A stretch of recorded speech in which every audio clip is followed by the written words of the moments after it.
For today's vlog, ayan, so malapit na tayo sa ating pupuntahan kasi meron tayong susunduin. Ayan, ihatid natin po siya sa hospital kasi ito kasi ayaw niyang magpa-hospital, so try natin kausapin. Ayan. So iniwan na natin si babaita doon sa town, ayan.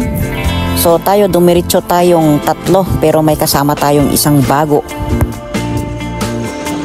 Ayan, so ito na siya. Ayan, binubuhat na natin siya. Ayan, nilagay po natin siya sa kanyang wheelchair. Ayan, so magaan naman po pala siya.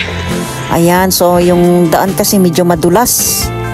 Ayan, so madulas. So kailangan dahan-dahan kasi... So ito lang yung ating video kasi syempre nakikipagtulak din tayo.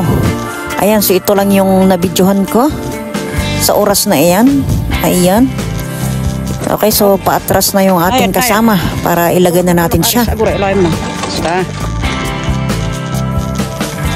Yan. Okay, so tulak lang ng konti. Naid lang. Sige, lalaim David. Iguy-guyin mo tani. Kwadya-danan.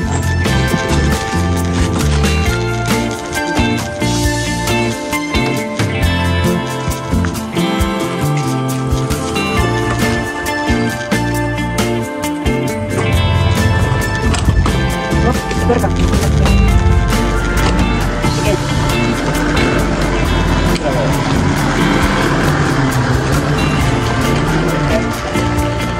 Atras mo, sige. Atras mo. Atras mo pa, atras mo. Tuh.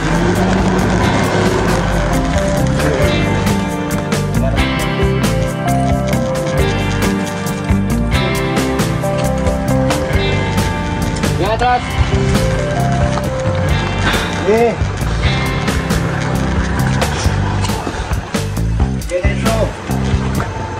Yan, so tahimik naman si mother. Ayan, so buti na yaya natin siya na dalhin lang natin siya for check-up. Okay, bangir. Kondisyon ni mother is diabetes. Ayan, if nakikita niyo po yung kanyang paa, ayan. If makaranas po kayo ng ganito, ayan, kailangan makinig muna kayo ng mabuti.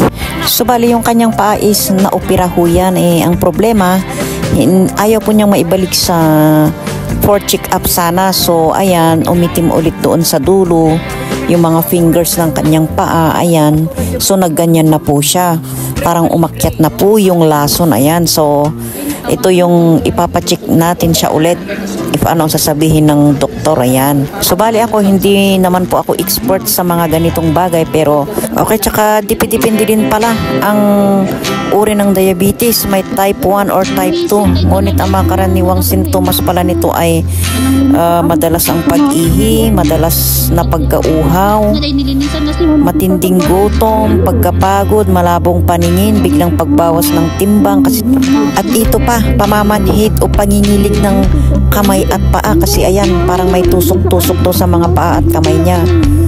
Yan, tapos ito pa pala is madaling kapitan din ng infeksyon o madalas magkaroon ng mga infeksyon sa balat, gilagid o ihi. Ayan, so kung nakakaranas ka ng mga ganito sa mga sintomas na ito, makakabuti na pala kumonsulta na agad sa doktor para sa masusing pagsusuri at upang maiwasan ang komplikasyon ng diabetes. At saka ito, wag matigas po ang ulo.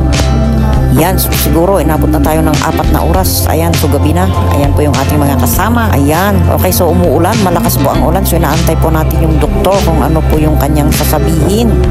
Ayun na guys, so inabot na tayo ng madaling araw. Ayan, so ang sabi na ng doktor is need daw puputulin, i-admit. Putulin nila ulit doon sa itaas ng kanyang paa.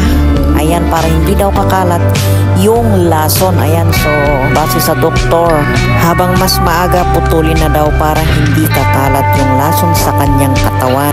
Ayan, so na-admit na po si mother. Ayan, so kukuha tayo ng kanyang ibang mga gamit, tapos babalik ulit tayo. Ayan, so guys, i-update ko po kayo sa susunod if ano po ang mangyayari kapag maopera siya, ha. Ayan, so abang lang po kayo guys. Ayan, so if kayo may condition po kayong ganito, ayan, pwede po kayong mag-comment, baka sakali makatulong po tayo. Ayan, thanks for watching.